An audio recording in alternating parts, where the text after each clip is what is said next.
اس time جو اسلام آباد میں امن کے لیے پلاننگ ہو رہی ہے ایران اور امریکہ کو، اس کو اینٹی کس نظر سے دیکھ رہے ہیں؟ یہ تو نیک شگون ہے، اچھی بات ہے۔ دنیا میں جنگوں کو ختم ہونا چاہیے، امن کا قیام لازمی ہے، اور امن ہوگا تو تمام لوگ سکون سے رہ سکیں گے۔ امن کا جو ارمان ہے، جو ہم چاہتے ہیں، ہم 50 سال سے پختون مر رہے ہیں، ہم سے کوئی پوچھے کہ امن کی کیا قیمت ہے؟ لہٰذا ساری دنیا میں جو بھی امن لانا چاہتے ہیں ہم اس کو نیک شگون سمجھتے ہیں۔ اور اس وقت جو ہمارے پاکستان میں حکومت ہو یا یعنی وزیر اعظم ہو یا آرمی چیف ہو یا دیگر ساتھی، جو بھی امن کے لیے اقدامات کریں اور دنیا میں کوئی بھی امن کے لیے اقدامات کرے، ہم اس کو سراہتے ہیں۔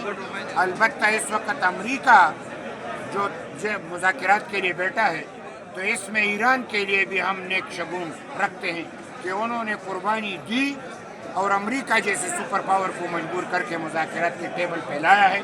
یہ اچھی بات ہے کہ آج مذاکرات ہو رہے ہیں اور مسائل کا حل نکالا جا رہا ہے۔ لیکن افغانستان اور پاکستان میں 50 سال سے جو خون بہایا جا رہا ہے، تو اس کا بھی امن کے لیے مذاکرات ہونی چاہیے۔ گولی مسئلے کا حل نہیں، جنگ مسئلے کا حل نہیں، اس سے تشدد بڑھتی ہے، لوگ انسانیت تباہ ہوتی ہے۔ لہٰذا اس بنیاد پہ ہم سمجھتے ہیں کہ ہمارے 50 سالہ جو خون بہایا جا رہا ہے اس کو بند کیا جائے۔ جس طریقے سے ہندوستان اور پاکستان 4 دن لڑائی لڑی گئی تو امن قائم ہوا، ہم خوش ہیں اس پہ بھی۔